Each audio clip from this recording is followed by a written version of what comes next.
kwani tunajua kwamba yule ambaye atakuwa deputy president pande ya Kenya Kwanza atakuwa ni mtu ametoka hapa kwa mlima. Lakini venye Kalonzo ameenda pande ile Azimio, inamaanisha amekuwa deputy president wa pande ya Azimio. Watu wa Mount Kenya tumerushwa nje. Afadhali pande ya Ruto, kwani hapo mmoja wetu atakuwa deputy president.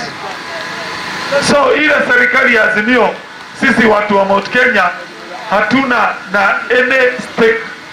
We do not have any stake on that side of Azimio.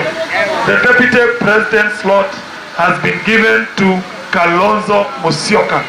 But in the Kenya Kwanza Alliance, the deputy president slot will go to Mount Kenya. Peter Kenneth has been kicked out. Peter Kenneth amerushwa nje. Saizi wamepatia Kalonzo Musyoka. Basi afadhali hii pande ya William Ruto, kwani wapatapatia mtu wa Mount Kenya.